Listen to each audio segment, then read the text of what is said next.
과학자들조차 풀지 못한 신비한 자연현상. 아름답지만 가까이 하기엔 위험하다. 언제, 어떻게, 왜 만들어졌는지 몰라서 더 매력적인 미스터리한 장소. 보다 보면 빠져드는 10가지의 미스터리 자연현상. 지금 바로 공개된다. 붉은 비. 때는 2001년 7월 25일 인도 케랄라 지역에 무려 2달 동안 폭우가 내렸다. 그런데 놀랍게도 비의 색깔이 핏빛이었던 것이다. 과학자들은 서둘러 원인을 조사했다. 생물학자는 세나박 쥐가 부딪힌 것에 대한 가설을, 기상학자는 사막먼지가 비에 섞여서 내렸다는 가설을 세웠다. 하지만 모두 입증되지 않는 가설일 뿐이었다. 이때 인도 마하트마 간디 대학교의 고드프리 루이스 교수의 새로운 주장이 주목받았다. 붉은 비는 외계 생명체의 존재를 증명한다. 외계 유성이 대기권에서 충돌하고 분해된 외계 세포들이 비로 내렸다는 것이다. 들으면 들을수록 상상력 불가동하게 만드는 다양한 해석. 붉은 비는 여전히 풀리지 않는 미스터리로 남아있다. 지구의 눈.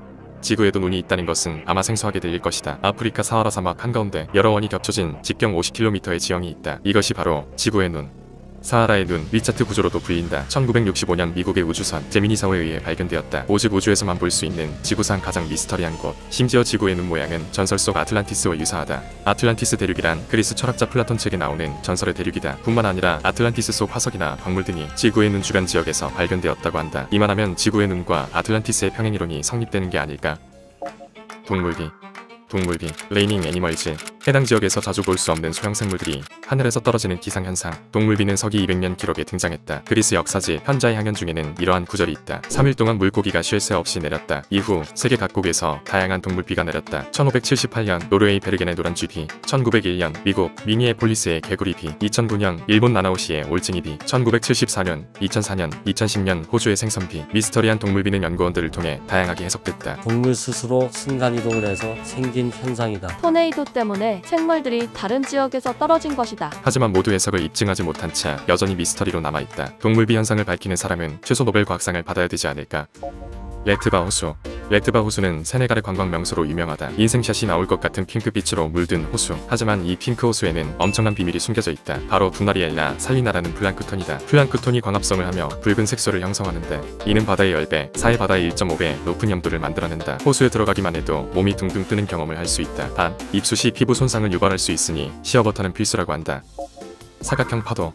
2011년 프랑스 라로시의 해안에서 찍은 사진 한 장이 공개됐다. 당시 온라인에서도 특이한 파도 사진으로 화제가 됐다. 파도가 네모네? 우와, 나도 가보고 싶다. 서핑하기 좋겠는데? 이때 생각지도 못한 전혀 다른 의견이 등장했다. 사각형 파도 발견 즉시 곧장 탈출하거나 도망가야 한다. 해외 온라인 커뮤니티 레딧에 따르면 사각형 파도는 다른 조류의 해양이 충돌하는 조층 현상이라고 한다. 두 물결이 마주치는 곳에 바둑판 무늬 파도가 생성되는 것이다. 그 순간 파도 꼭대기 부분의 위력은 2배를 뛰어넘는다. 자칫하면 파도에 휩쓸려 목숨을 잃을 수 있다는 사실. 물놀이하다 사각형 파도를 발견한다면 뒤도 돌아보지 말고 도망치길 바란다. 보리니클. 바다에도 고드름이 있다는 사실 모두 알고 있을까? 보리니클은 고밀도 염수인 브라인과 고드름의 합성어다. 1960년에 처음 알려진 보리니클은 매우 추운 극지방 바다가 얼기 시작할 때 생성된다. 신비로운 고드름의 자태에 감탄하다가도 가까이 하기엔 너무 위험한 죽음의 고드름. 보리니클은 바닷물보다 고밀도, 고농도의 염분을 가지고 있다. 가라앉으면서 주변 바닷물을 냉각하는 특징을 보인다. 순식간에 얼음 기둥으로 성장하고 주위에 닿는 모든 것을 꽁꽁 얼게 만든다. 영국 BBC 촬영팀도 보리니클을 촬영하려다 목숨을 잃을 뻔했다고 한다. 고드름은 바다 밖에서만 보는 걸로 하자.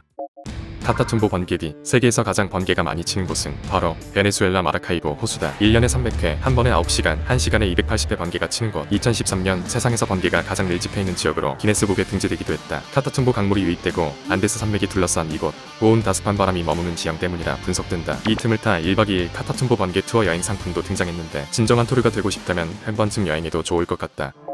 타오스 마을. 미국 뉴멕시코주에 위치한 인구 약 5천여 명의 작은 마을 타오스. 어느 날부터 몇몇 주민들은 위잉하며 울리는 소리를 들었다고 한다. 마을 주민의 2%인 약 100여 명에게만 정체불명의 소리가 들렸다. 이 소리는 두통, 불면증, 호흡곤란, 심한 불안감을 유발했다. 밀폐된 공간에서 오히려 소리가 더 크게 들리자 정부의 비밀 실험 때문이라는 소문까지 돌기 시작했다. 음향, 전자기기, 지질학자 등 많은 전문가들이 조사했지만 결론은 원인 불명이었다. 현재까지도 수수께끼의 소리는 계속 진행 중이라고 한다. 지옥의 문. 악마가 내려와 사는 곳이래. 지옥으로 향하는 문이라던데? 저주받았나봐. 지옥의 문으로 불리는 이곳은 투르크메니스탄 카라쿰 사막의 다르바자 분화구다. 폭은 69m, 길이는 30m를 자랑한다. 1971년 소련의 유전 탐사 작업 중 싱크홀 하나를 발견했다. 싱크홀에선 유독가스가 유출되고 있었는데 이 유독가스를 없애려 불을 붙였다고 한다. 그 불이 50년이 넘도록 계속 타오르는 중이고 언제 꺼질지 아무도 모르는 지경까지 온 것이다. 악마의 쉼터를 만든 작은 불씨. 화재 예방은 각별히 주의하며 119를 잊지 말자. 마더쉽튼 동굴. 마더쉽튼의 저주를 아십니까? 마더쉽튼은 기괴한 외모와 달리 신통한 예지력을 보유했다. 이로 인해 사람들은 마더쉽튼을 마녀라고 생각했다. 사람들을 피해 동굴에 살면서 저주를 내린다는 것이다. 마더쉽튼 동굴은 영국 노스요크셔주에 위치해 있다. 이곳은 뭐든지 돌로 만들어버리는 신비의 동굴이다. 짧게는 3개월, 길게는 18개월 만에 곰인형부터 자전거까지 온갖 물건을 돌로 만든다. 연구원들은 동굴물에 함유된 다량의 석회 성분 때문이라고 말했다. 하지만 수천 년 걸리는 종유석, 석순 등에 비해 마더쉽튼 동굴의 석화 시간은 너무 짧아 여전히 의문이다. 마더쉽튼이 성격급한 한국인 체질이라는 합리적 의심도 든다. 앞으로 또 어떤 신기한 미스터리들이 생길지 기대된다. 영원한 미스터리로 남을지 그 숨겨진 실체가 밝혀질지 논란과 함께 계속 지켜보기로.